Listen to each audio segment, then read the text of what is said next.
Last time we talked about these different gas relationships. Let's go through them again quickly. Boyle's law, pressure and volume are inversely proportional. Then we got Charles' law, temperature and volume are directly proportional. And Avogadro's law, volume and number of moles are directly proportional. And then we put all that together in what we call the ideal gas law, where we can solve for one of those unknown quantities, pressure, volume, number of moles, or temperature, based on knowing the other ones. So these types of problems, these ideal gas problems, you probably did them in high school. They're pretty simple. It's just algebra. You know, you've got one missing thing, and then you solve for it, and that's pretty much how it all works. So I don't think we need to go through specifically how to do that. But what I think we should look at is how we end up using this in chemical calculations. All right, so a couple things we need to know about that. Generally, for chemical calculations, we're talking about doing chemical reactions. And we've already gone through how to calculate moles and all that sort of stuff in grams and whatever. We did that in the last chapter. So now we're going to talk about how to do that in terms of gases, because gases are often not measured in the same way. We usually don't weigh out our gases. You don't like put gas on, you can put it in a balloon and put it on a balance and weigh it, but we usually don't do that. We usually measure it either by pressure or by volume. So we need to use some gas relationships to be able to figure out how much gas we actually have in some given process. One number that you need to know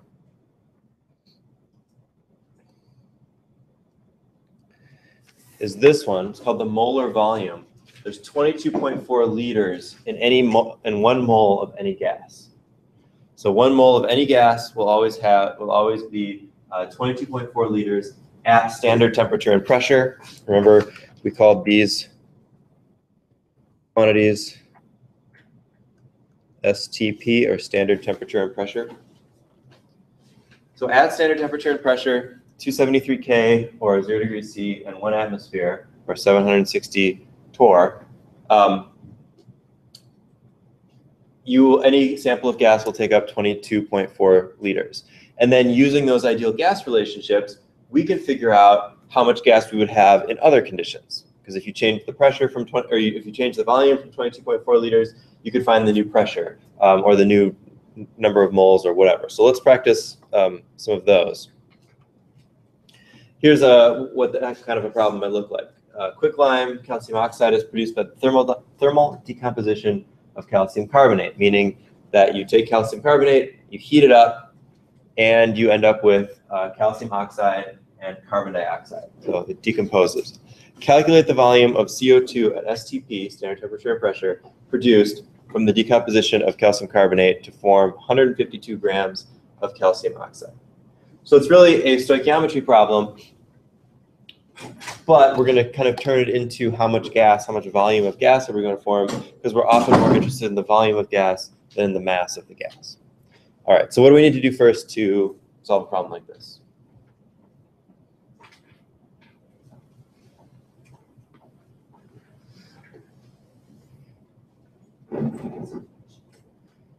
Any of these types of problems, we usually have to do the same thing first.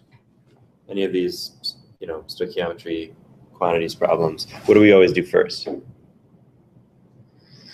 how many moles. Well, we have to figure out the moles. That's certainly going to be part of it. So yeah, we could do that first. So yeah, that's a fine thing to do first. I was thinking balanced chemical equation, because we'll need that also. But you're right, we could also do the moles part first.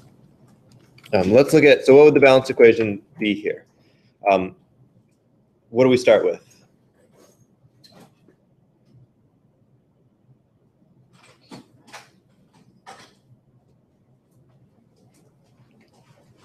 What's the starting material or the reactants here? CaO and CO3. Careful. The CaO is produced. Oh. So we start with, it's the decomposition of calcium carbonate produces calcium oxide and carbon dioxide gas. And is that balanced? It is, yeah. All right, so now we can look at kind of organizing our information, figure out what we know, and then what we want to find out. We know that we're forming 152 grams of this, and the question is asking us how many liters of CO2 do we form. We're going to figure out the liters of CO2 at STP using that molar volume. So at STP, CO2 at STP is going to be 22.4 liters per 1 mole. So if we can figure out how many moles of CO2 we produce, we can figure out how many liters that's going to be based on whatever fraction of 22.4 it is. All right, so we're going to have to do this into moles. So 152 grams to moles of calcium oxide. We'll go 152 grams of calcium oxide. And then we're going to convert grams of calcium oxide to moles of calcium oxide. So that's what? 40 plus 16 is 56. If we're not being too careful about significant figures, I guess it should be 56.1. I can see that, okay. All right, so that will give us moles of calcium oxide. And then for moles of calcium oxide, we can pretty easily get moles of carbon dioxide because it's 1-to-1 based on our equation.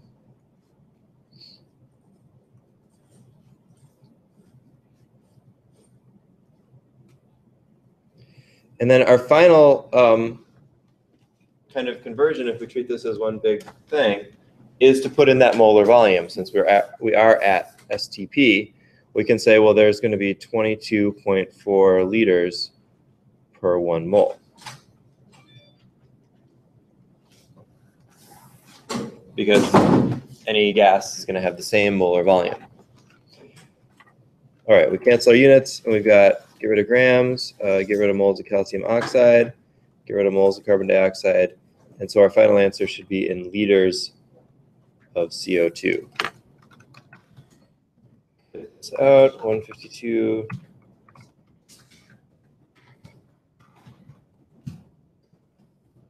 .7 liters of CO2.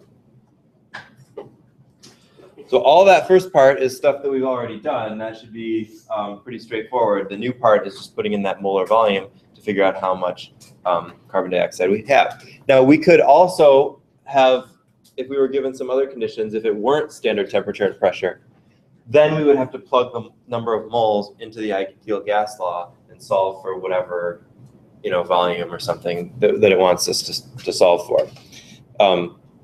So you can see that this example here. A sample of methane gas having a volume of 2.8 liters. What's the formula for methane? Do you remember that one? I think that's one you have to know necessarily at this point, but it's CH4. Is mixed with a sample of oxygen gas having a volume of 35 liters at 31 degrees C. The mixture was then ignited to form carbon dioxide and water. So that's your standard combustion reaction. Hydrocarbon reacts with oxygen, forms carbon dioxide and water. How much CO2 is produced at this new pressure? So this time we have a few different things going on. We've got methane at a particular temperature, volume, and pressure. We've got oxygen at a particular temperature, volume, and pressure. And then we're going to calculate carbon dioxide at a new temperature and pressure. We're going to calculate the volume. So what do we need to do? How do we deal with all that? It's a lot of different information. What should we do first? Yeah, first we're going to get a balanced chemical equation. So let's do that. Actually, you do this one. I'm not going to write anything at first. see if you can do this. Balance this chemical equation. And then see if you can solve for moles of methane and oxygen based on the quantities that are given.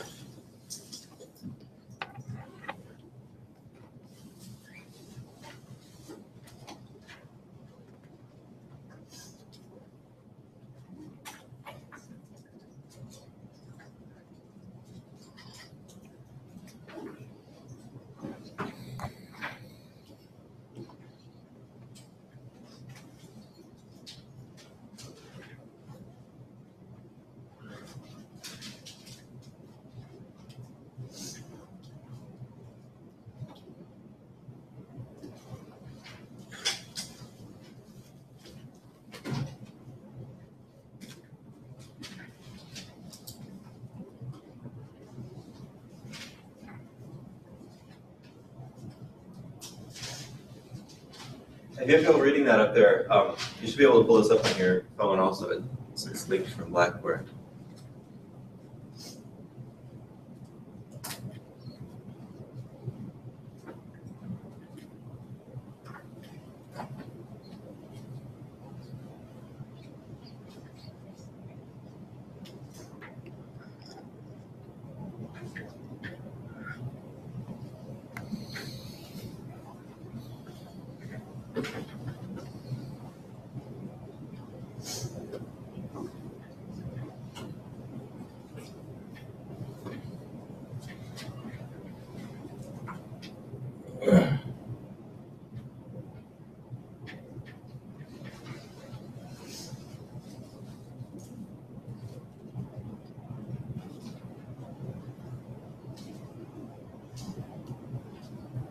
So once you've got that balanced equation, you need to use those gas quantities to figure out the number of moles of each of methane and oxygen.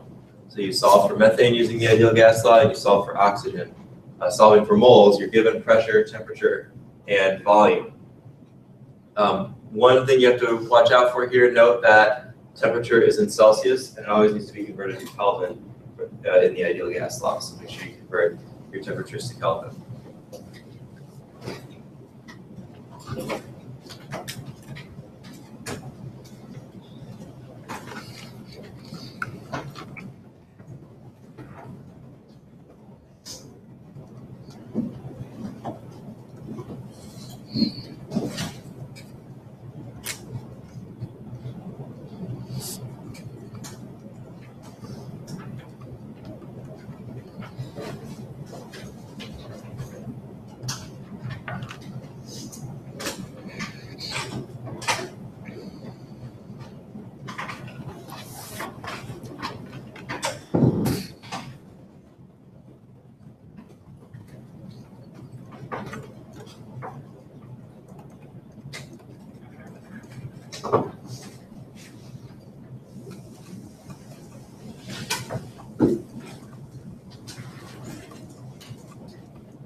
So we can rearrange the ideal gas law over here, and you can see that we can solve for moles by plugging in the pressure, the volume, R, the gas constant, and the temperature in Kelvin.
this is what I get for moles.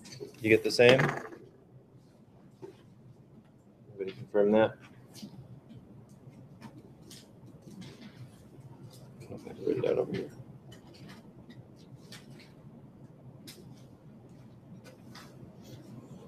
Yeah, I think that's right.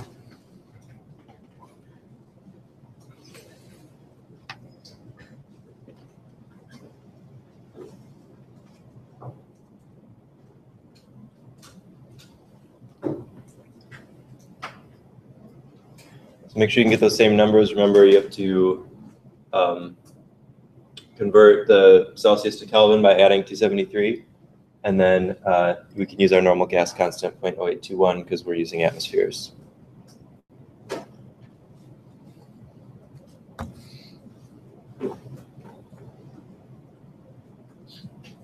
Okay. So what do we do next? We've calculated moles for methane and for oxygen. How are we going to figure out the volume of CO2 formed?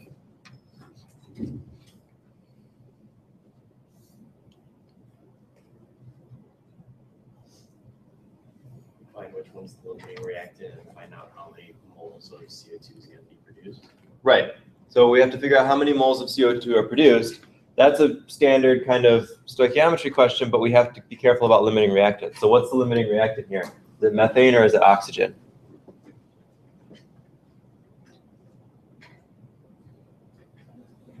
Methane, yeah. Because we can see that we need twice as many moles of oxygen as methane. We have almost 10 times as many moles of oxygen as methane. So methane is going to be our limiting reactant.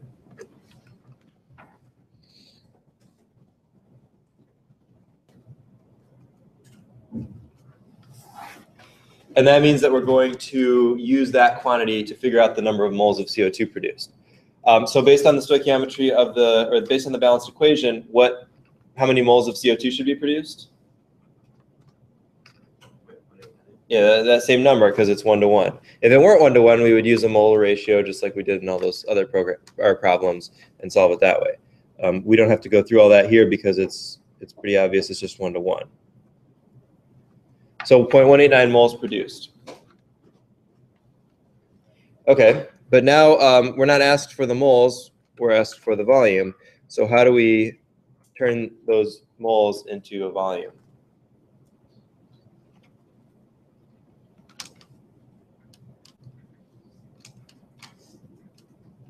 What kind of equation are we going to use for that? Just multiply it by the molar volume. Well, we could multiply by the molar volume. There's one problem with that in this particular problem. Does anybody see it? Why can't we just use that molar volume as is right now, the 22.4, like we did in the last problem? Yeah, we're not at STP. We're at a new pressure and temperature. So it's not quite as simple as using the molar volume. Instead, we're going to use the ideal gas law, which the molar volume works for that also when you plug that temperature and pressure in. So we're going to solve for volume, which is going to be like that. We know the number of moles now, 0.189. We know R. We know the new temperature, which is 15 degrees C, and the new pressure, which is 2.5 ATMs. So when we're not at standard temperature and pressure, we want to use the conditions that we do have. We could also use the molar volume and then convert it like a P1 V1 over T1 equals P2 V2 over T2 type thing. That would also work, but this probably saves us a step if we just go straight into the ideal gas law. So in this case, that's 0.189 mole times R, 0.0821 liter atmosphere per mole Kelvin. And our temperature is 15 degrees C, which is 288 K. And the pressure is 2.50 atmospheres, which should give us 1.79 liters of CO2.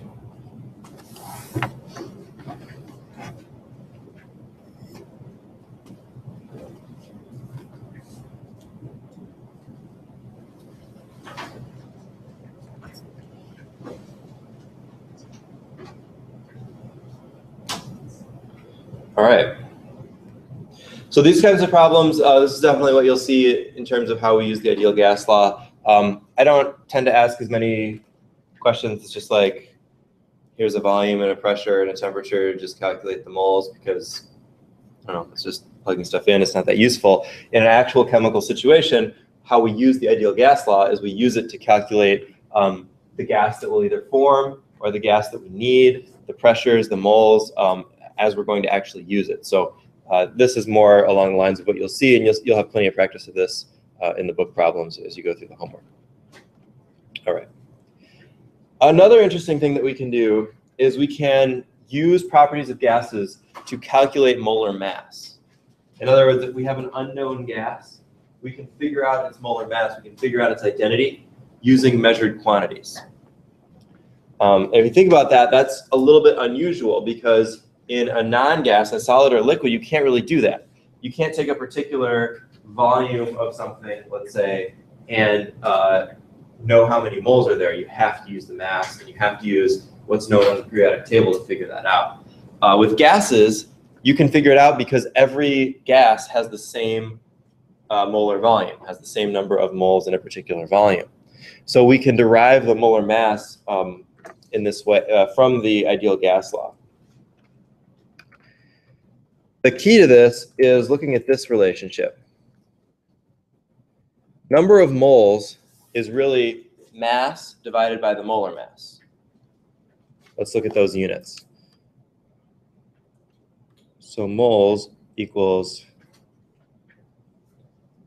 grams divided by the molar mass, which is grams per mole.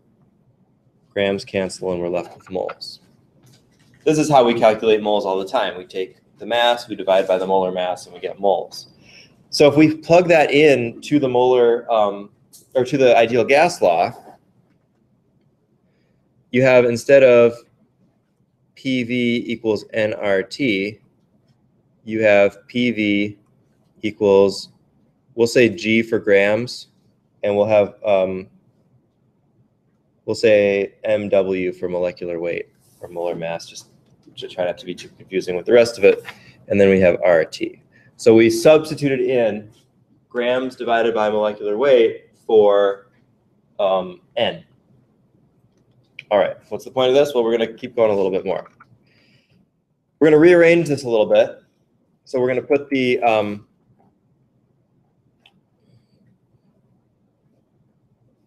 molecular weight on the other side. So we have PV times MW equals GRT. And then we're going to switch the volume to the other side.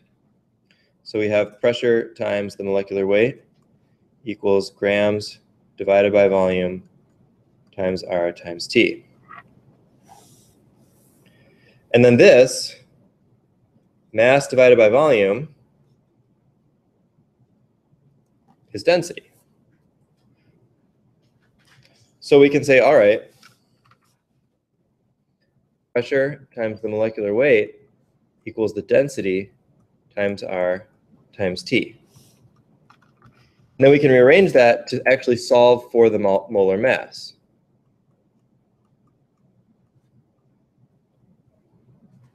So the molar mass is the density of the gas, which can be measured, times R times T divided by the pressure. If we can find the density, then we can figure out what type of gas we have, what the molar mass of the gas is. We can also use that to calculate the density. I have another example. I don't have.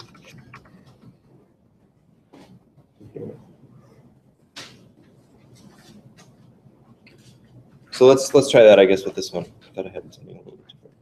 Calculate the density of nitrogen gas at 125 TC and a pressure of 755 millimeters of mercury. We're going to use this type of equation. Molecular weight is the density times R times T over P. What do we have to do here to then solve for density? I guess we have to rearrange our equation. So density is pressure times the molecular weight divided by RT. What else do we have to do before we can just plug everything in there?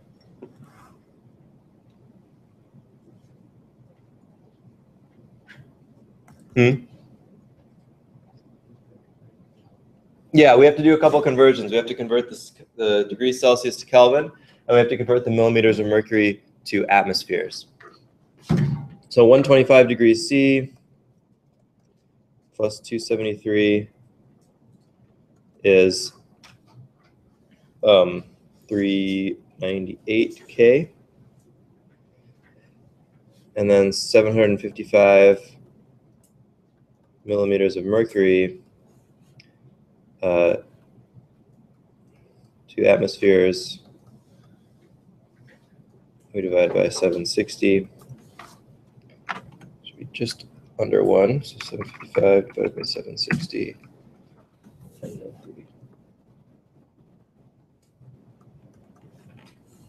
All right, so we've got our temperature, we've got our pressure, we know R, and what's the molecular weight of nitrogen? 28, right? Careful it's not 14, because nitrogen gas is N2, one of those diatomic gases. So we're going to use 28 for our molecular weight.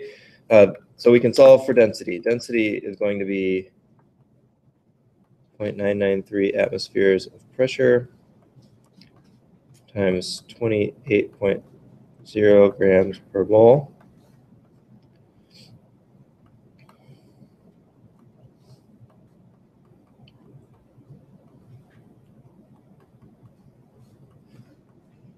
And our temperature is 398 K. Just to make sure we did this right, let's make sure our units cancel. So atmospheres cancel with atmospheres, Kelvin cancels with Kelvin, moles cancels with moles on the bottom, cancels with moles on the bottom, and we're left with grams per liter, which is density. So our final density measure here is going to be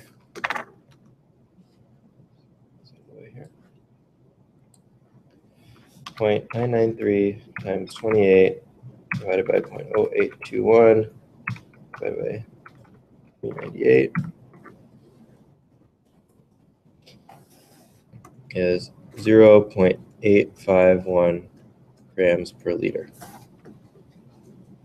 Notice that gas densities are usually given in grams per liter, not grams per milliliter or grams per cubic centimeter, like we usually do with liquids and solids. The reason for that is they're just so much less dense than liquids and solids. Grams per liter usually gives us a more reasonable number. If we did grams per milliliter, everything would always be times 10 to the negative 3 or times 10 to the negative 4 or whatever. All right, sound good? You can do that? All right, let's try one the other way. I don't have one on here, but let me pull one out from the book here.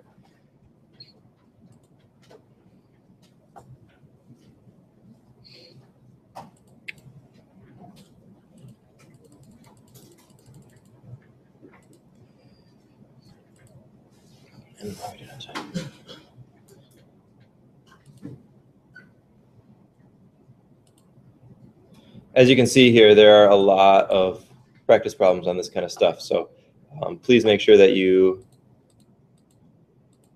get some practice with these. Even if you feel like you understand it, it's important to practice before quizzes and exams so that you can have it just kind of ready to go because you've done these problems a million times. All right.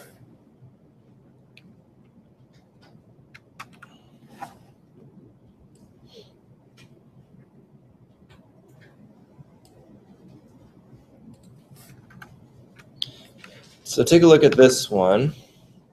Let's see if you can solve this one. 113 milliliter sample of gas has a mass of 0.171 grams at a pressure of this and a temperature of this. What's the molar mass of the gas?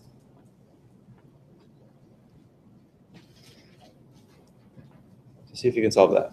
Same idea as what we just did, but now it's backwards. Now we are solving for the molar mass instead of for the density.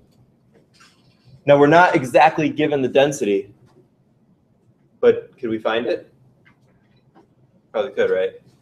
Yeah. All right, see what you can find.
All right, did we get a number for that yet?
Did you get an expression like that?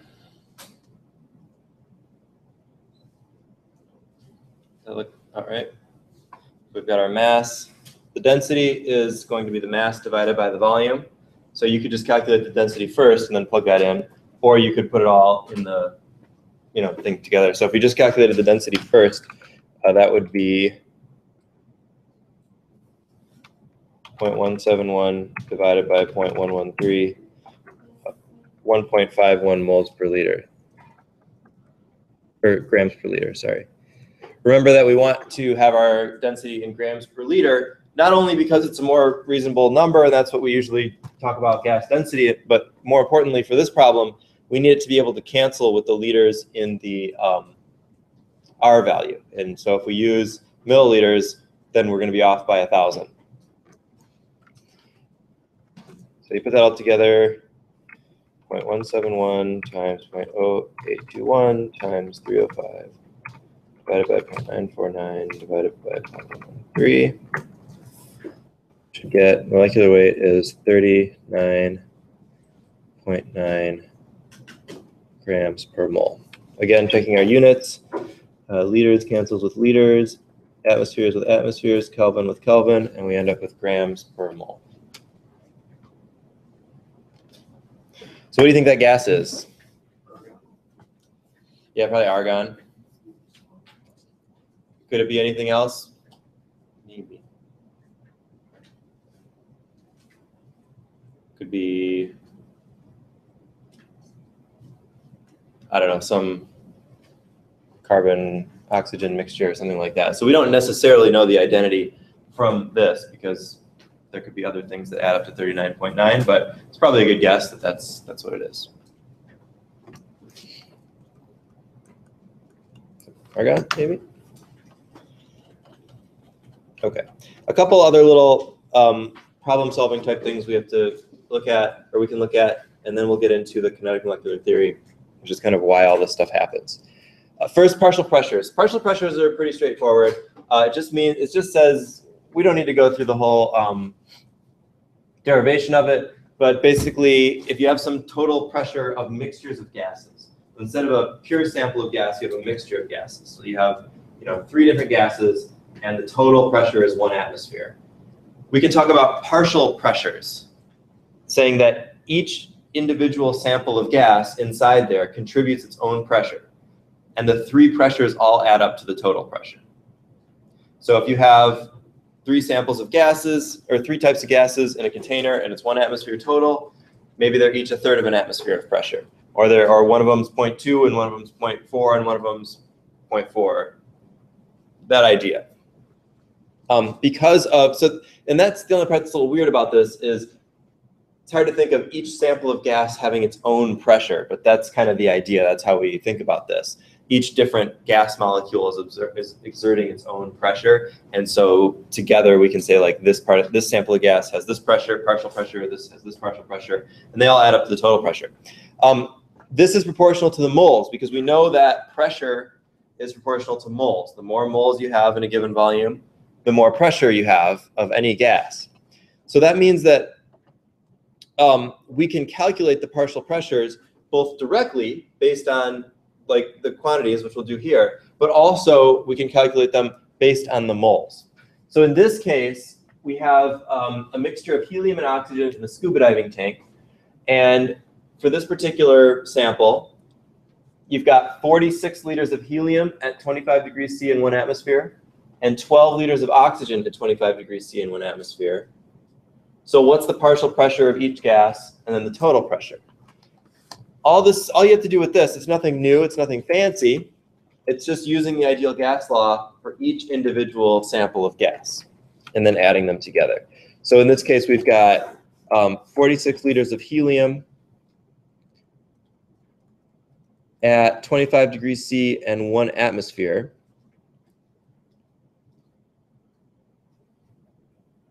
Tells us that that pressure is going to be oh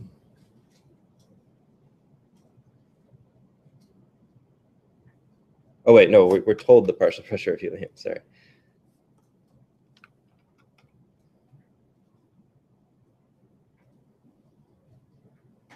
I don't understand what this is.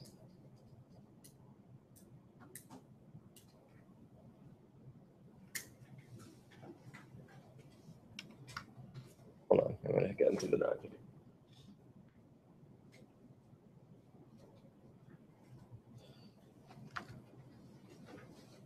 Okay, so to get the partial pressure, I'm sorry, I was confused. This one's talking about like two separate tanks. So first we've got a 46-liter tank at 1 atmosphere of helium, and then a 12-liter tank of oxygen at 1 atmosphere. What do we do when we combine all that gas into a new tank that's 5 liters? So in that way, we don't know the part. I was confused. I thought when it said 46 liters of helium at 1 atmosphere, it was talking about the pressure inside that final tank, but it's not. It's like the pressure before it goes in. So we have to take the number of moles, figure out the number of moles, and then get the partial pressures from that. So let's do that.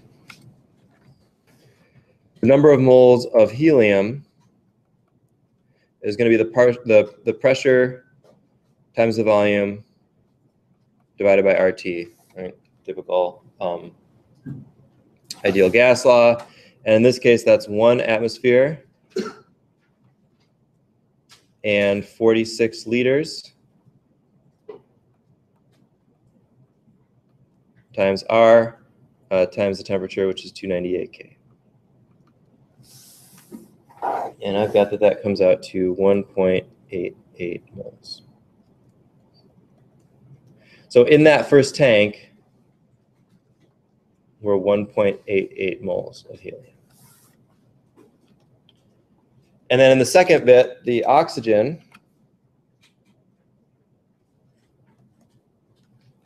is same idea, 1 atmosphere, but now we've got 12 liters times R times 298 K.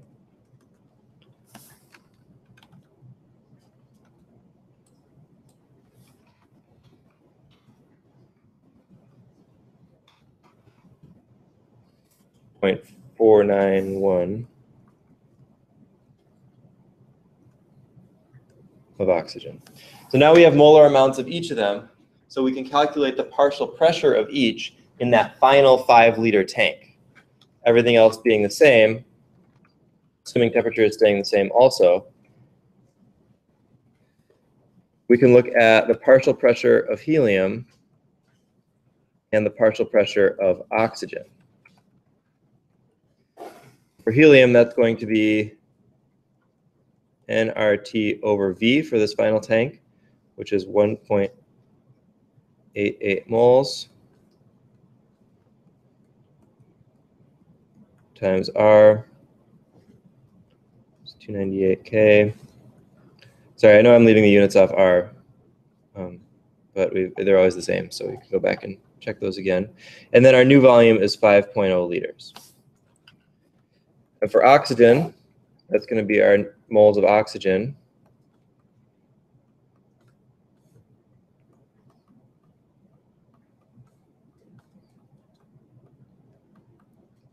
And that's actually in the same volume. Because both of those things are in the same tank, we expect a gas to expand to fill the full volume of the tank. So partial amounts or partially full or partial amounts of gases do not translate to partial volumes, only partial pressures. The volume is still the total volume. In this case, I get 9.2 atmospheres of helium and 2.4 atmospheres of oxygen. Then to finish that, we can calculate the total pressure in that final tank, which is going to be the sum of the partial pressures.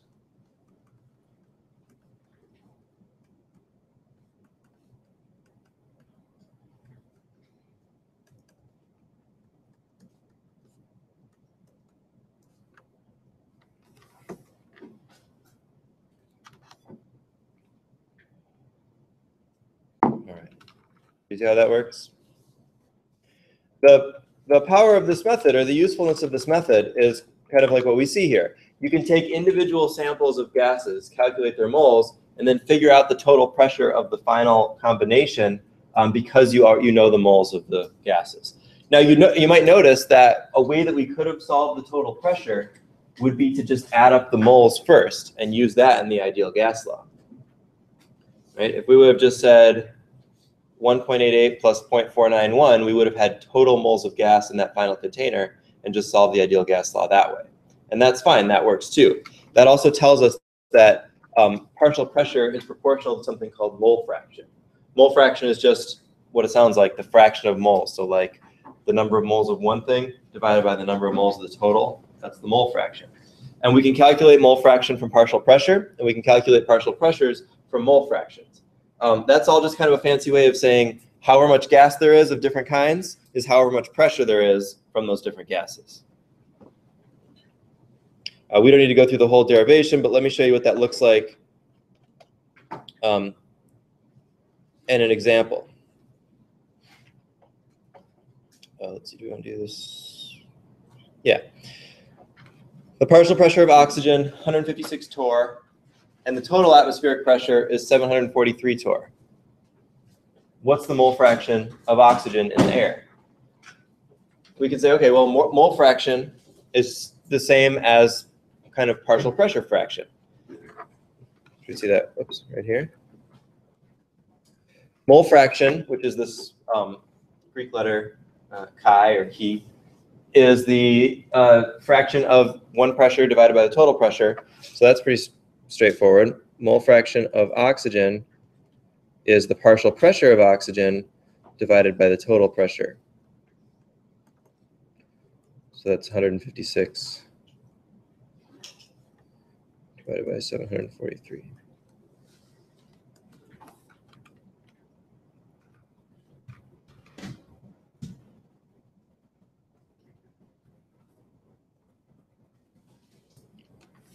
So that means that in this example anyway, oxygen's about 21%, or air is about 21% oxygen. So the fraction and the partial pressure, it's easy to go back and forth from there. They mean the same thing. We could have asked the same question backwards, which is kind of what, sorry, do you need a second with writing this?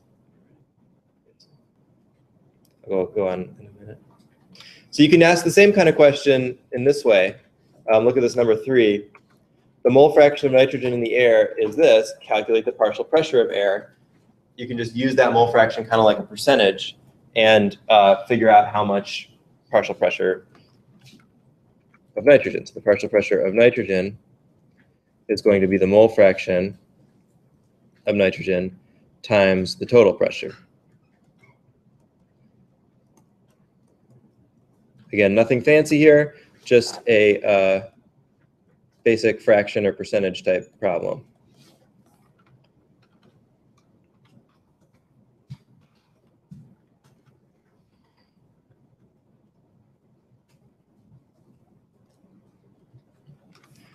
Partial pressures also, remember, are additive. So if we know that nitrogen is 593 torr, the rest of that pressure going up to 760 is going to be adding the partial pressures of the other gases. That will get us up to that. And one way that we use partial pressures is when we actually collect a gas to measure it. So when you do a chemical reaction that produces a gas, you need to collect that gas. And the way that that's often done is by displacing water. You can imagine it's kind of it can be a difficult problem. How do you collect gas in a way that you can actually measure how much you get if you can't really weigh it very well? You know, it's kind of a difficult problem. So one solution to that problem, which works out, is you fill a beaker with water and you invert it in more water. So the beaker is totally filled with water. Then you have a tube as the gas, in this case this is zinc reacting with HCl producing hydrogen gas. As that gas is produced, the gas displaces the water. So the water creates a pressure up here and pushes the water down. And based on the measurement of that volume change, you can figure out how much gas you collected. The problem with that is there's a slight confounding factor there, which is that water, any sample of water at any temperature, it has some what's called vapor pressure. And we'll get into vapor pressure later when we talk about liquids and solutions, but it just means that any sample of water is going to have some water vapor on top of it. If you look at a glass of water, there's some water vapor on top of that water. It's not all locked in the liquid form. So when you collect a gas over water, yes, you have your gas here, but there's also a few water molecules. And that's kind of messing with your data because there's a partial pressure from water vapor and there's a partial pressure from hydrogen in this example. So when you collect gas over water and you want to know how much gas you have to subtract out the water partial pressure before you can go on with your solving. And so that looks like this. You need those numbers, by the way. You don't memorize them. You look them up on a table. It's temperature dependent. The higher the temperature, the higher the vapor pressure of water. Up to 100 degrees, which is the boiling point, and boiling point is when vapor pressure equals atmospheric pressure, so the vapor can come out. So that would look like this, and we'll go back up and check out that table for the numbers. Here's an equation for potassium chlorate being heated and decomposing into potassium chloride and oxygen. The oxygen is produced in that same apparatus that we just saw, and it displaces the water, and you can collect the total pressure that it's displaced. So the oxygen was collected at 22 degrees C at a total pressure of 754 torr.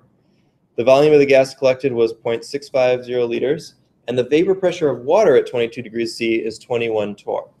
So we need that information to be able to figure this out.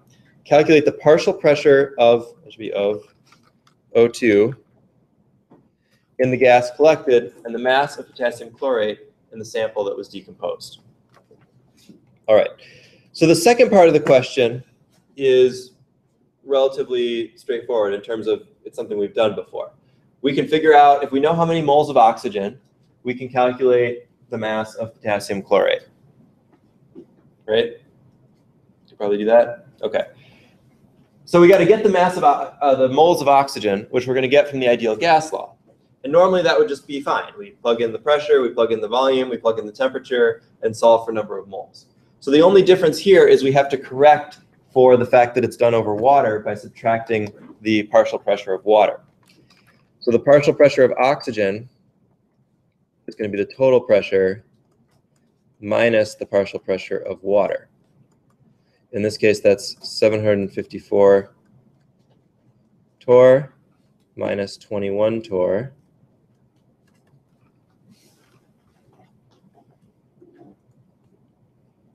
Which is 733. That's the pressure then that we can use to solve for the moles of gas. So then we can say, okay, now that we have that, moles of oxygen is just a standard ideal gas law problem. So it's going to be pressure times volume over R times T.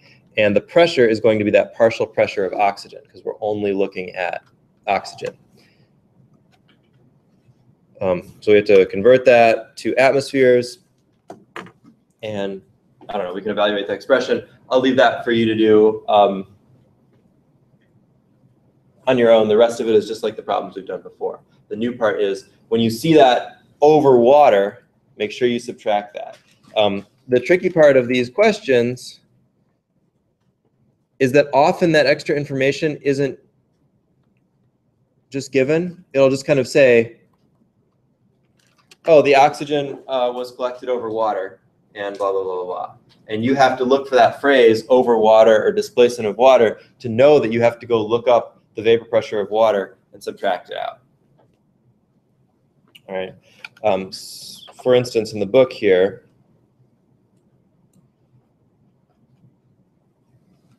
where is it?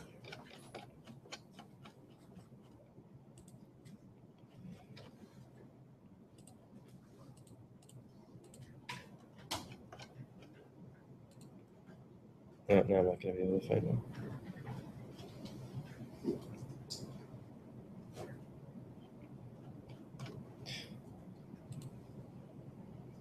Anyway, there's a bunch of these. Some of these say collected over water. Here.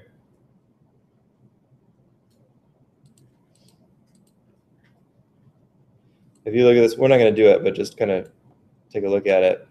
Number 124 here. Binary compounds of alkali metals and hydrogen react with water to liberate hydrogen gas. The hydrogen gas from a reaction of sample of this with excess water fills the volume of this above the water. the temperature of gas is this, and the total pressure is this. Determine the mass of H2 liberated and the mass of NaH that reacted. So it looks like a standard kind of stoichiometry problem. You figure out the moles of gas formed, and then you, yeah, make that a little bit bigger. And then you, go through and do your calculations as usual. The only thing that this really tells you is that this is fills a volume above the water. You see those three words there, above the water? That's your clue that you need to subtract out the vapor pressure of water. But if you weren't looking for that, it would be really easy to just kind of overlook that as some random part of the question that didn't actually apply to the calculations. So you'll get the wrong pressure if you use that full 758 millimeters of mercury as your pressure of hydrogen. That's not the pressure of hydrogen. That's the total pressure of hydrogen and water together. So you got to remember to subtract out that vapor pressure when you do problems like that. Maybe we'll look at one of those in the next part after the break. Okay, let's go on and talk about the kinetic molecular theory, which, as I said kind of at the beginning, so far we've been dealing with the laws, the effects. What do we see? What's the behavior? So now we want to know, how do we explain that? What's actually going on behind the scenes? What are the atoms doing that explain the behavior that we see? So there are four kind of assumptions that we need to we take as part of the kinetic molecular theory. Basically saying, here are the things that we're assuming about gases. If these are true, then these effects, then we should observe these effects that we do observe. So we can say this is a good theory because it seems to explain our observations pretty well. So first, and remember, none of these are exactly true, but we take them as assumptions so that we can predict behavior. Particles are so small compared with the distances between them that the volume of the individual particles can be assumed to be negligible. We've talked about this before, that we're saying basically that gas molecules don't actually take up any space themselves. They do, of course, take up space because they're matter, but the space they take up is so small compared to the overall volume that we can effectively just ignore it.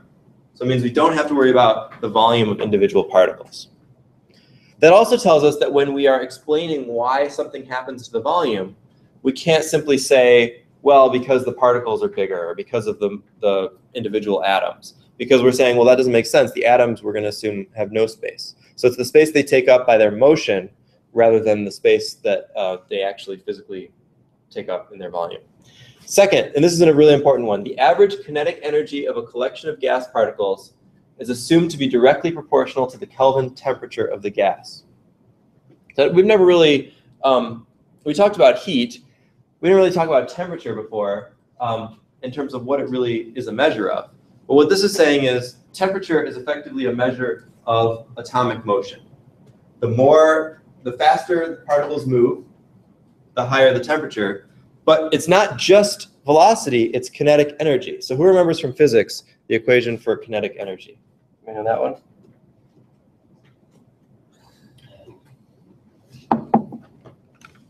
Probably seen it before. Kinetic energy in physics. Anybody know? Anybody taken physics before? There you go, 1/2 mv squared. Where m is mass and v is velocity. So kinetic energy is not just the speed, it's the mass as well. Which means if you've got two gas particles, or two samples of gases, and the particles are traveling the same speed in both, if one of them is made of heavier particles, like xenon versus neon, let's say, that will have a higher average kinetic energy and therefore a higher temperature. So temperature is proportional to the kinetic energy. So we can say things like, if we warm up a sample of gas, those particles are moving faster now that it's warmer. Or if we cool it down, they're moving more slowly. And that's going to help us explain some things. Third, the particles assume to exert no forces on each other. They don't attract each other. They don't repel each other. The collisions are perfectly elastic. Anytime a gas molecule hits another molecule or hits a wall, it perfectly elastically rebounds, meaning it doesn't transfer any energy at all. They don't attract each other. They don't repel each other. They just kind of bang around perfectly. Again, we know that's not true exactly. Of course, molecules are going to have these forces, but they're so small in most cases that we can effectively ignore them and say that they're zero. We're going to see some examples at the end of the chapter of where those sorts of things start to break down, but for our purposes, for most general samples of gases, we can say these are true. And then finally, the particles are in constant motion, and the collisions of the particles with the walls of the container are the cause of the pressure. So when we talk about, and this is really kind of the a big piece of this, how we're going to use this theory. When we talk about pressures of gases, we're talking about a number of collisions with the walls of the container. How often do molecules collide with the walls of the container? What do you think are some things that might affect that? Like, let's say, what would cause molecules to collide more with the walls?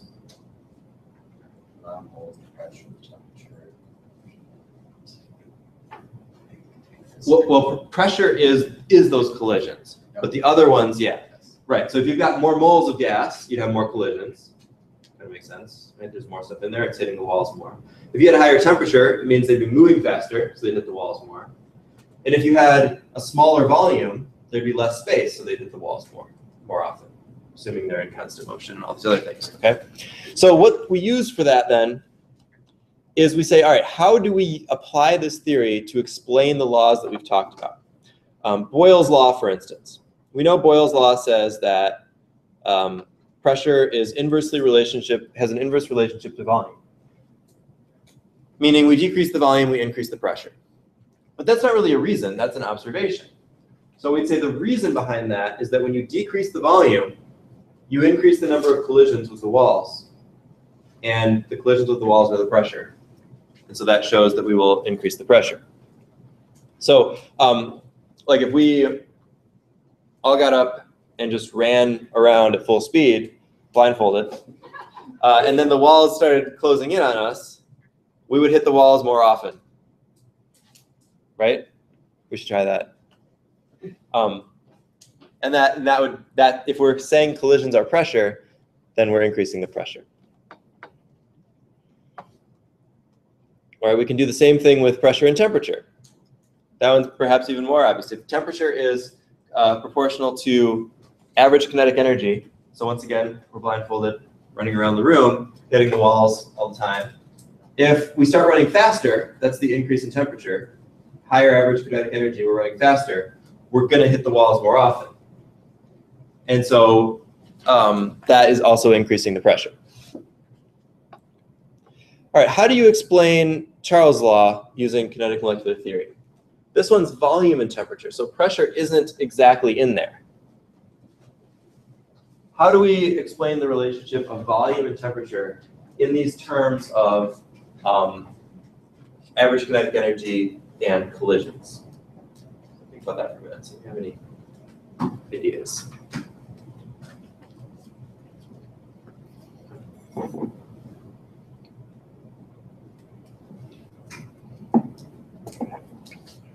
Give it a try. What does the relationship between volume and temperature have to do with this?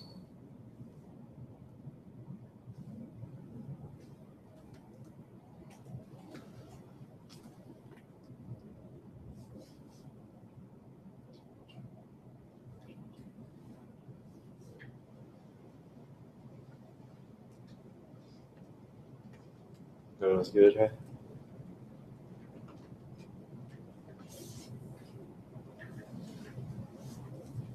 I think the key to this one, because pressure isn't explicitly in there, is this idea that pressure is constant. So how can we, if we change one of them, the other one has to change in response to keep the collisions constant. So again, we're running around blindfolded. We increase our speed, but we want to have the same number of collisions with the walls. The room's going to have to get bigger to accommodate that. So that's saying that an increase in temperature has to lead to an increase in volume. And it's the same idea with the number of moles. If we keep temperature and pressure constant, but we increase the number of moles, a bunch more people come in and start running around blindfolded with us, we need a bigger room if we still want to have the same number of collisions with the walls. It also predicts, or it also explains this idea of Dalton's law of partial pressures. Because if the gas molecules are all independent of each other, then each gas takes up the full volume. And each sample of gas is going to have its own collisions with the Waals. And we can add those pressures together to get the total number of collisions of total particles. So that's kind of the, not there yet. That's the idea of the kinetic molecular theory. And what, how I usually ask about this, like on quizzes and exams, is I'll ask you to explain one of these things, to explain some of this behavior. And when I ask you to explain a behavior or to kind of give a reason for something, this is what I'm talking about. We're talking about the theory, the reasons behind there, not the effect. So let me give you an example. Here's a common one that we talk about a lot. In the winter, you might go out to your car in the morning and you find that one of your tire pressure is a little bit low. You drive to school, you check your tire pressure again, and it's not low anymore. It's gone up. So why is that? Temperature change. This is temperature change. And so we know that there's a relationship between temperature and pressure. And if you increase the temperature, you increase the pressure. But that's not a reason, right? That's just stating what has happened. The reason is that increasing the temperature increases the kinetic molecular, or the average kinetic energy of the gas particles, which leads to more collisions and raises the pressure.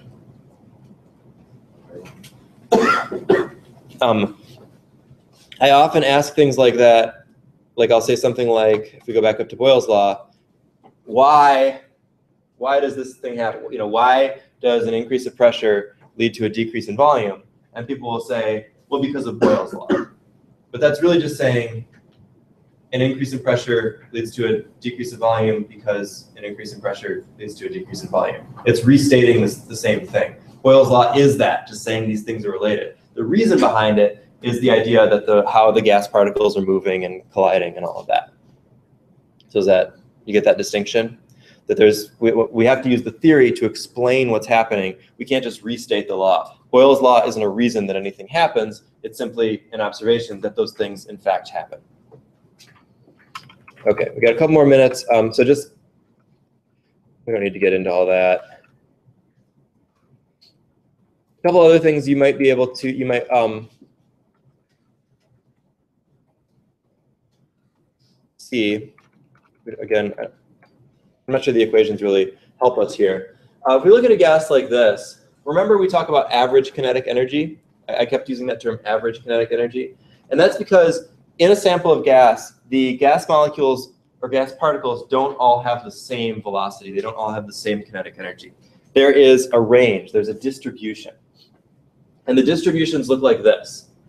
They, depending on the molar mass of the gas, they can be a wider or a narrower distribution. A lighter gas is going to have a wider distribution, so there's going to be a bigger difference in the velocity, but it's also going to have a greater overall velocity at a given temperature. So you can see like oxygen, O2, is much heavier than hydrogen. Its average velocity is going to be like right over here somewhere, and the hydrogen's is going to be over here. When you do your homework, you might be asked to calculate a root mean square velocity. That's this equation right here. It's just a type of an average. Root mean square is a type of an average. It's kind of like a mean is a type of an average, or a median is a type of an average. Root mean square is another type of an average. And that basically tells us that the average velocity. We can also see that happening with temperature. So not only does the average kinetic energy increase with temperature, but the distribution increases as well. There's a bigger difference in, or a bigger spread in the velocities as we go up in speed. So a couple effects to keep in mind on that. And then the last thing, I think it's the last thing, right? Oh no, two last things. Effusion and diffusion. Effusion or diffusion is mixing of gases. We don't really calculate that. I mean, we can talk about like a time, a rate of mixture. One thing we do calculate though is effusion. Effusion is when a gas goes out through a tiny hole. And you can say something about the rates of effusions and how they relate to the molar masses.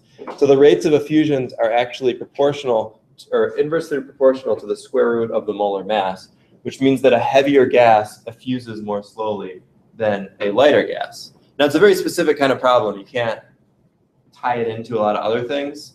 Basically, you can just either calculate the effusion rate or calculate one of the molar masses if it's unknown using this equation. So it's just the ratio of the two. And you can look at that and do some practices with those, but you won't see that much. All right. And then the last thing we should mention, again, you won't be asked to do any particular problems with this, but it's important to think about. Real gases don't behave like ideal gases. Real gases are real gases, ideal obviously, so there's going to be some deviation. Molar volume, for instance. At STP, we say that every gas has a volume of 22.4 liters. But as you can see here, depending on the gas, there's actually a little bit of a range. Some of them are pretty close to ideal, some of them are a little farther off. But you know, depending on how many significant figures you care about, there is a difference there. And so this scientist van der Waals in the early 1900s came up with these corrections to the ideal gas law to deal with real gases. One is the effective particle volume, and one is the effective intermolecular forces. So at high pressure, like super, super high pressure, that assumption that the gas molecules take up no actual space breaks down. Because when it's really, really high pressure, the spaces between the gas molecules get smaller, and so the volumes of the individual particles actually become important. So you can see that here, argon versus an ideal gas, at like normal pressures, you know, up to even 100 atmospheres, which is pretty high pressure, they behave virtually identically. But at super, super high pressures, you know, up into the hundreds or thousands of atmospheres of pressure, you start to see a deviation where argon actually takes up more space and therefore is not going to have is going to have a little bit larger volume than is predicted by the ideal gas law. And then the other part is the effective intermolecular forces. Again, at kind of high temperatures, they're the same. But as the temperature goes down, and this is even in our kind of realm here, we do see these effects. As the temperature goes down, the molecules aren't moving so fast. And so the attractive forces between molecules become more important. If they're not moving as fast, they kind of do attract each other a little bit. And so if they attract each other, the pressure is lower because they're not having these elastic collisions. They're kind of hanging out more with each other and not hitting the walls as much. So the pressure becomes lower than expected when the molecules slow down at the lower temperatures. So there's this whole equation where basically you take the things from the ideal gas law and you apply these corrections, A and B, to deal with that. And those are, do I have them here? I don't think I have them here. They have them in your book. Those are called the van der Waals factors or the van der Waals numbers. You look them up on a table. Each gas has its own A and B that you'd have to look up. So you don't need to know this equation, but that's how you would calculate that deviation from ideality, is you'd look up those A's and B's and plug it into this corrected equation instead. All right, sounds good. Okay, let's stop there. We'll take 15 minutes, come back, and I'll have some problems for you to work on about gases.